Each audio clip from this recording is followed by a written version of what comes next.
Boo! Exposure effect. Wow. Yeah, I recorded this video already.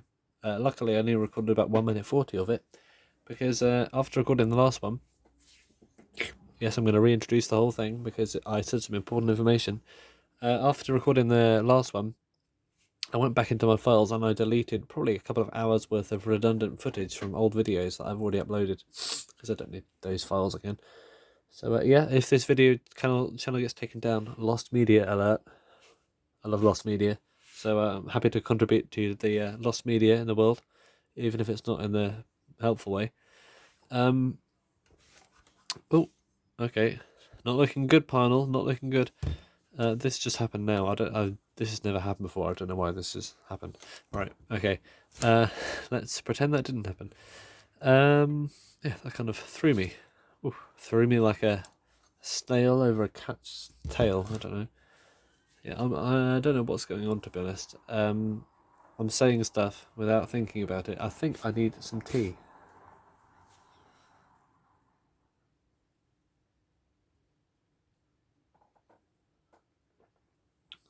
Very good. Yes, it's quite milky tea, and that's how I like it. Yeah, getting the subject back again. Yes, I recorded some footage that I don't need anymore. I deleted some footage that I don't need anymore, about 2 hours worth, so I've got plenty of time to record now. That was quite loud. Sorry, sorry about your ears.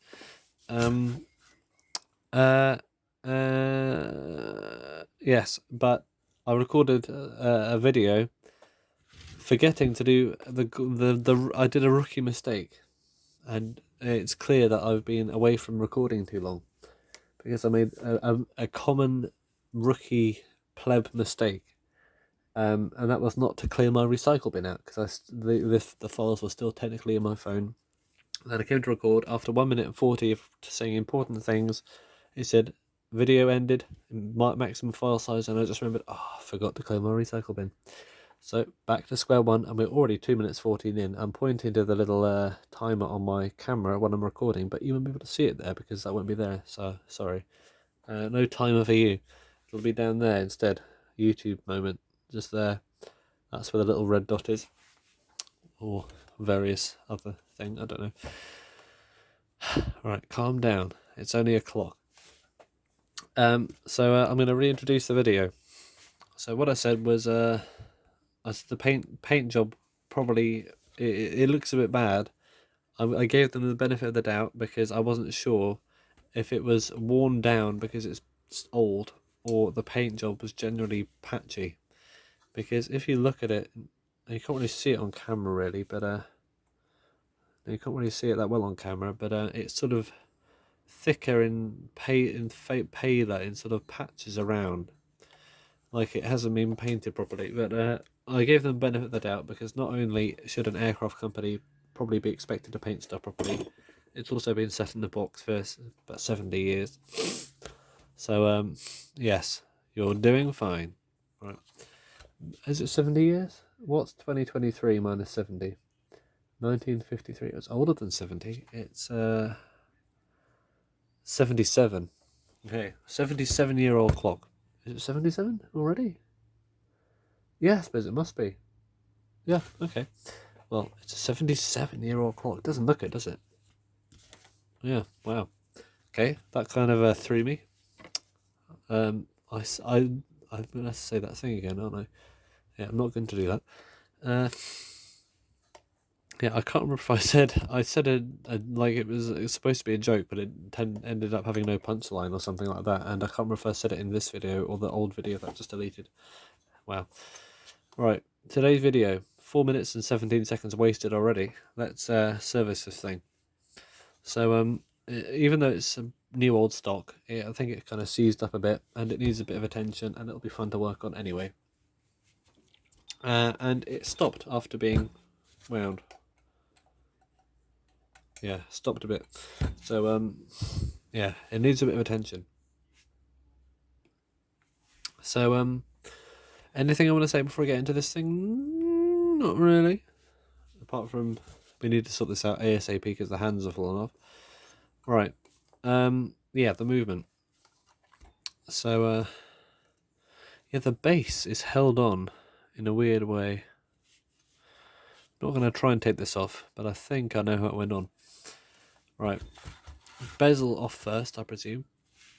Now, unlike your typical bezel press alarm clock, I'll just get with that word right now, wow. You don't have a little slot in the bottom, because usually there's a little slot where you can stick in either a, we don't need this right now, we do need this though, either a screwdriver to twist it and get the bezel off, like that, and you can pry it off like that, or a Westclock's own brand bezel removing tool. Whoa! I need a bigger screwdriver for that. This one is probably fine. And this is a Westclock's tool, which I have not had such a good time with, to be honest. I've broken more glasses than I have any other method by using Westclock's own tool on their own clocks. So Westclock's, you need to work on that, I'm afraid. So instead we just have to pry around the edges to get the bezel off. Now luckily there is a patch of wear of like old rust, which I can use as a point to pry on, because it won't make any difference. So I'm just going to stick my screwdriver in there and give it a bit of a, oh no, it's actually really tight. It's tight up against the edge. Okay, that might make things a bit more difficult. Let's try the bottom. Oh, there's another little spot of grey there, so I'm going to use that as a, make it as invisible as possible that I got into this thing. So we got a nice, I think this is steel, I presume. It's quite lightweight, but still feels like steel. It doesn't feel like aluminium. Yeah, very nice bezel, painted. We have a very nice glass, convex glass for the front lens, you can call it, and the face, which is kind of bubbly. Yeah, it's kind of got a bit of something going on there. I'm not sure what that is. So the hands, all these hands are quite loose actually. Has this been removed before? Maybe it's not as new as old stock as I thought it was. Well, either way, we're going to work on it. I don't really care about the condition of it, to be honest. I mean, I'm going to keep it in as good condition as I can, but if it was completely shot before I got it, I would not be as worried, because I just want to own one of these clocks and find one and do research on it, no matter what condition it's in. I'm not trying to build up a museum or anything like that. Maybe I will one day, actually. It doesn't sound like a bad idea. The hour hand, which I really should be using my clock dial protector, TM, CDP. These hands are blued but also painted black with a lacquer, and some of the lacquer is coming off. And there's this hand which has already fallen off, the concentric alarm hand, truly a marvel of horology, which is what this all is, I presume. And this is not coming off, so I think we'll need to get the movement out of the case. So let's unscrew the winders. Just like, I mean, so far it's just like any other alarm clock. Now I have actually opened this up before, but I haven't done anything else to it, just because I wanted to see what the movement looked like. And that first impressions video is secret.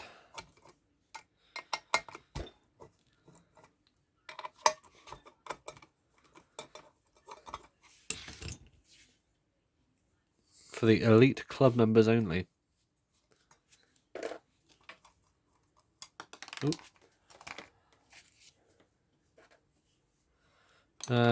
We've got these 4 things, and yes, I did test out which size socket I needed before this.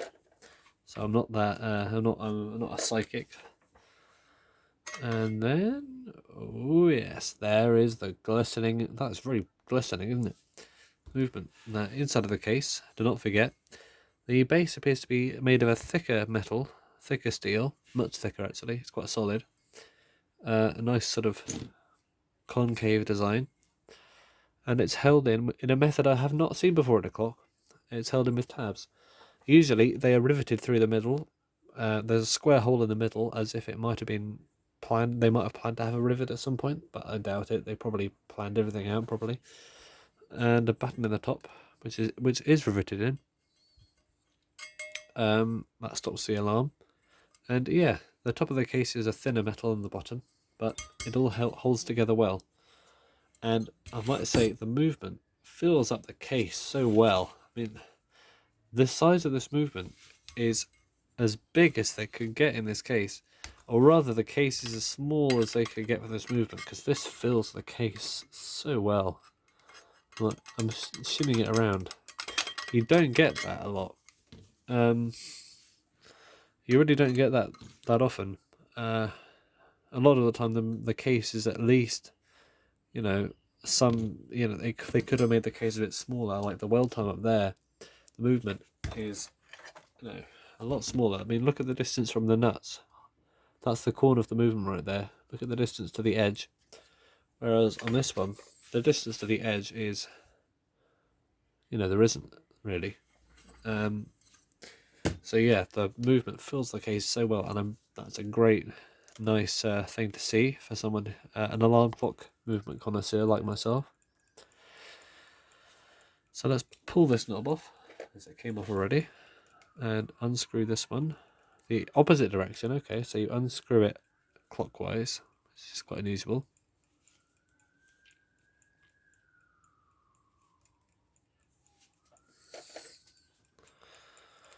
And the balance wheel is ticking away. Yeah, it looks overall quite clean, but of course it's not mint. It's not a mint condition item. So it has evidence of use. No wear, it looks like. I don't imagine this was used that much, but it's definitely been opened up and worked on, I think, at some point. Based on the...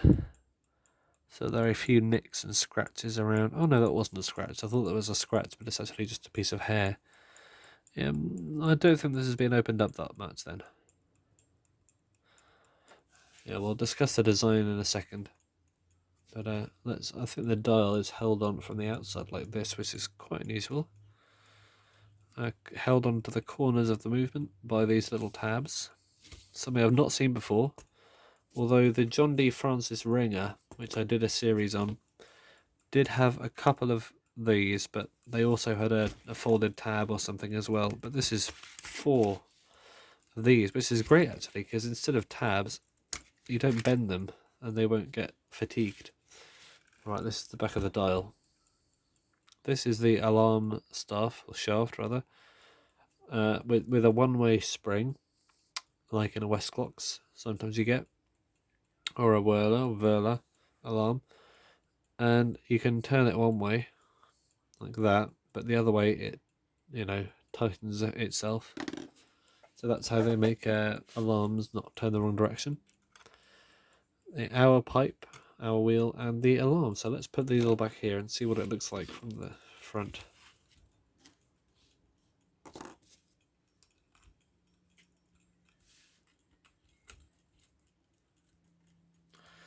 I have a feeling that I probably didn't need to take these wheels off.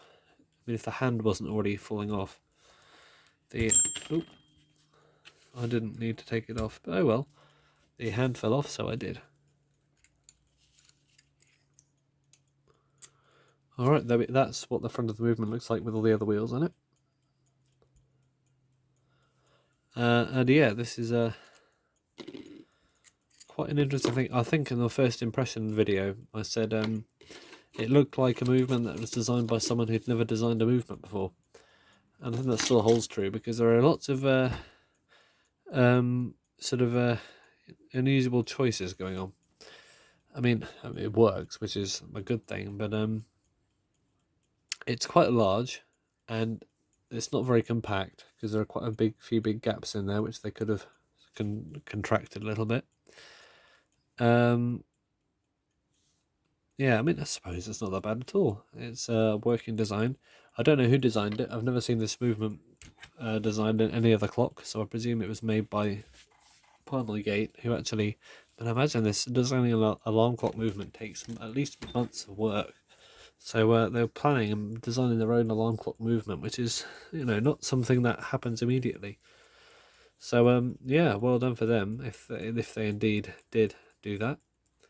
I'm trying to think if it reminds me of anything. It kind of reminds me, the design of the movement, to a Gilbert alarm. So I've got a Gilbert alarm, an American one. I'll just have a look inside that and see if it's anything like it.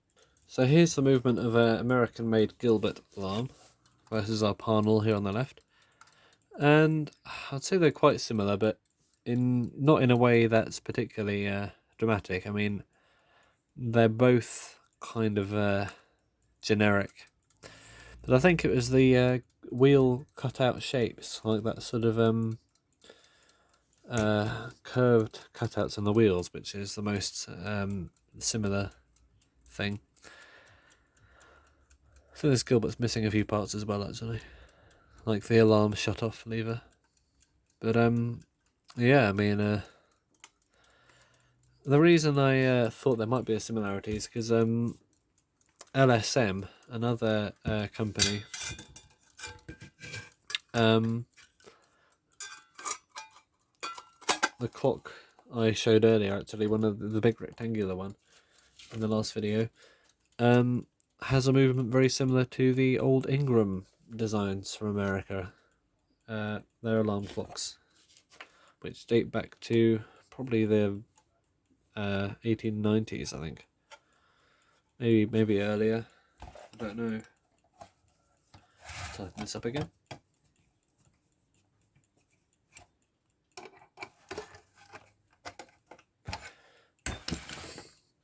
But yeah, it's quite an interesting design. The likes of which I've not seen before. So yeah, it has pot metal. Yeah, I think it's better to actually tape this apart so we can have a better look at it. So as with any alarm clock movement disassembly, I will take the hairspring and balance wheel out first because they're the most delicate parts. I wonder if this has ever been disassembled before. I doubt it. I wonder how many people have worked on one of these. Not many. Maybe in Yate and Bristol, they were quite. Maybe there are a few there. I don't know. I'll have to go there and find out. Look at all the second-hand shops and house clearances, and maybe there'll be a couple. But I can't guarantee it because it's quite an unusual one. Just unthread it through the regulator. A lot of tail on this spring. It's quite a long one.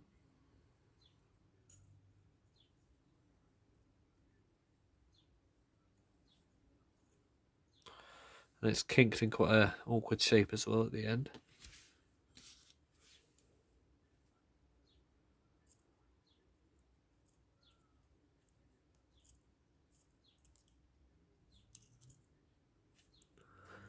Which does not make it easier to take out because it's caught in the regulator a little bit.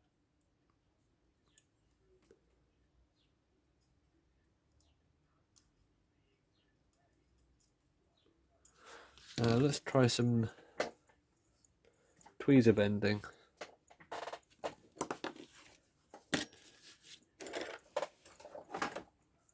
If I can find my tweezers, that is. So I'll zoom you in a bit actually.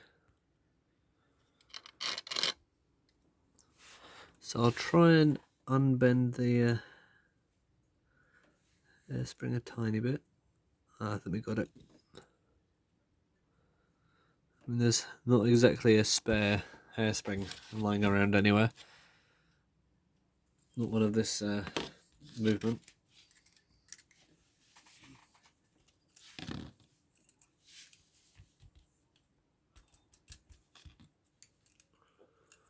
There we go.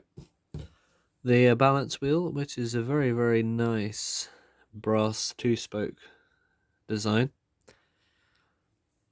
Yeah, very nice sharp points as well. This could be running in factory fresh condition. If we clean this old oil out of there. The top, oh, there's a rust in that one. The top balance cup is riveted in, it seems, pressed in there.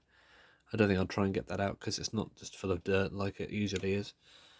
I'll clean it when the plates are apart instead. Now the mainspring, I might actually use one of these this time. I don't usually use these with alarm clocks, but it's quite tempting because it's a big looking spring. So I'll let the power down out of it first. So if I get a key and put it back on the shaft.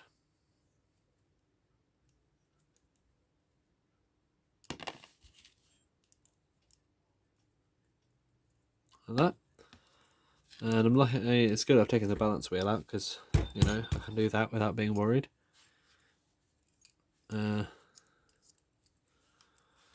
Right. I don't know if I will keep this clamp on here actually, because I'm going to take it off actually. So sorry clamp fans, but spring clip rather, whatever it is, clamp, I don't know, retainer. I think I'll go without it this time, but that's totally manageable. Right. I'm going to release the power out of the spring.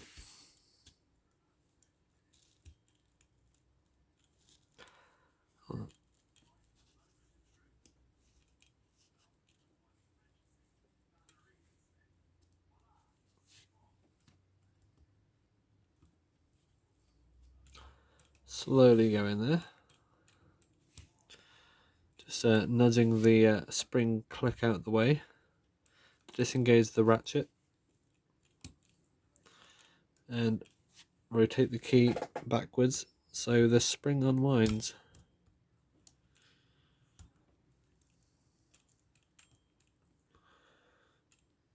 Now, because this is in pretty good condition, we might be able to get a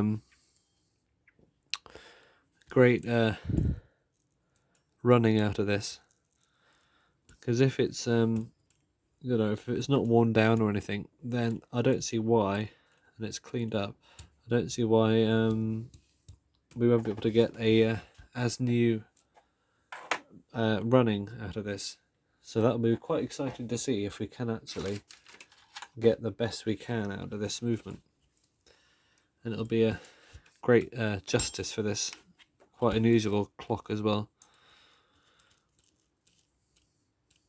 Dare I say rare. So that screwdriver wasn't as good as the other one. Oh no. Okay, we've disengaged the click completely, so I'll just do the old shebang. And I think we are there. Let's put the click back on.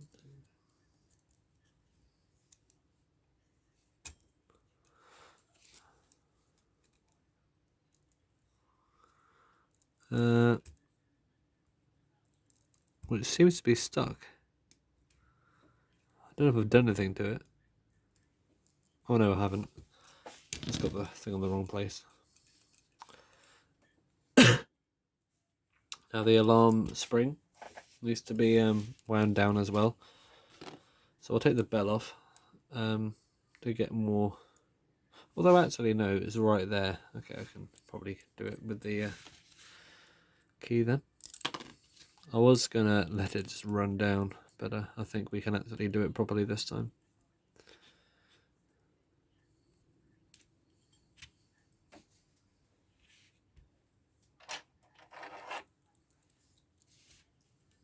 Oop.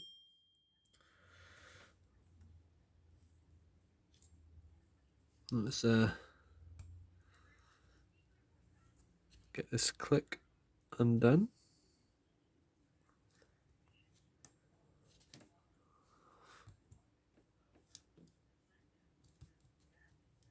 And then the spring for the alarm is much weaker, so it's less of a danger, but you still don't want it fully unwinding on you.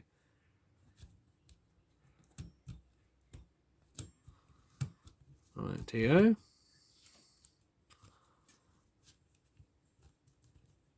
Okay.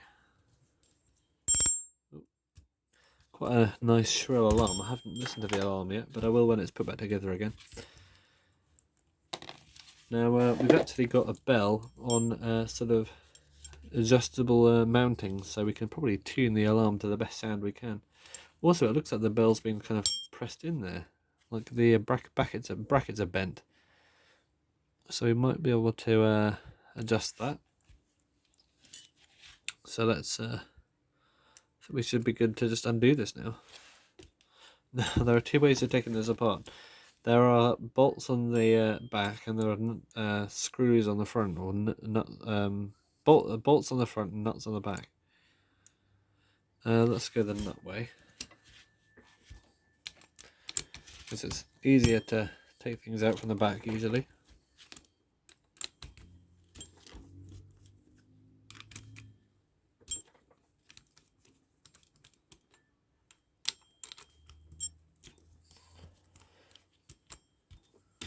No washers under there, it looks like. Oh, a greasy spring.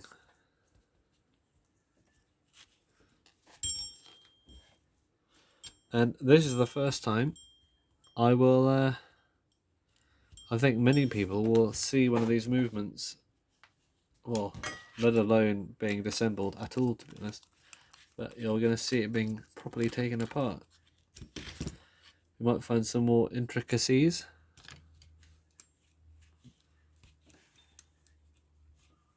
Okay,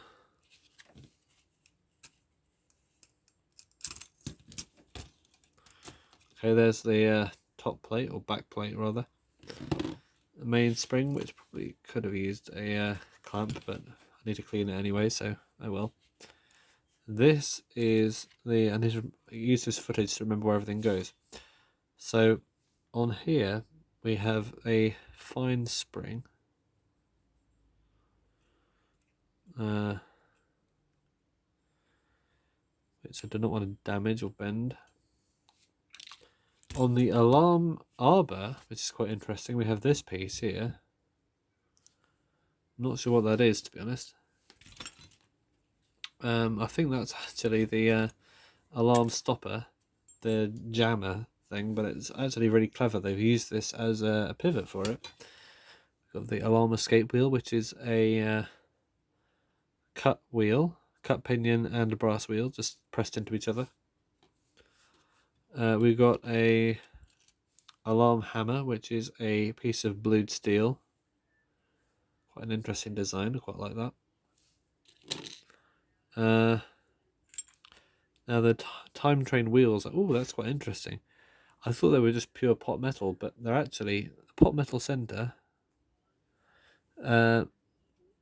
with a little brass washer in there or something like that.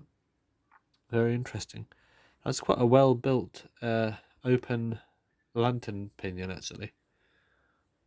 Yeah, quite like that. Nice solid brass wheels on there. Exact same with this one. The pallet is quite a big piece with two holes in it, which is interesting. And yeah, it's a very basic pallet, just a piece of brass. And the escape wheel, just like the other ones, although you can see lumps where the pins are coming out through the other side.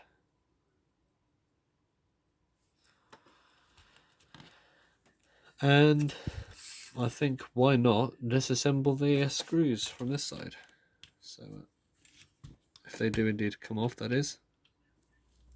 Yep. Always worried there might be split rivets instead and end up breaking them.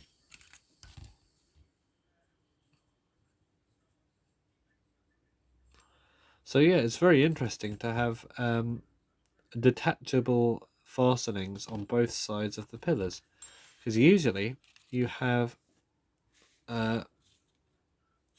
nuts on the back where this one does, but the front plate, which is this one here, is riveted onto the pillars, rather the pillars are riveted onto the plate. I don't want to have to. I suppose I have to, don't I?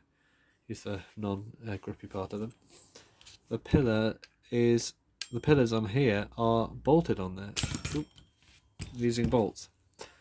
Funnily enough, I don't want to scratch this up.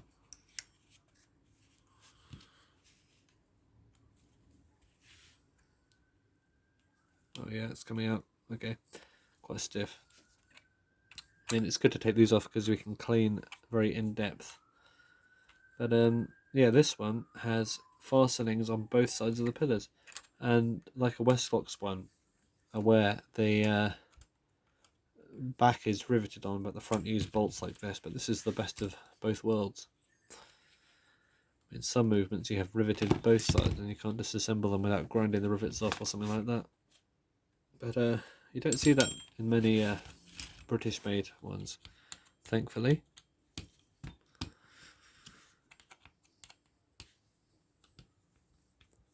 A couple more. And this is going to be, hopefully, quite a smooth sailing service. Does this come off? Oh, this alarm trip spring comes off and it goes under the bell, remember that. And finally,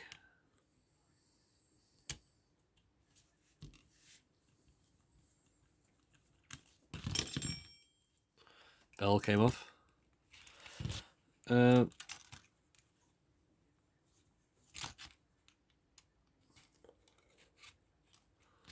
I don't know if I will straighten that bell out because I have a feeling that it probably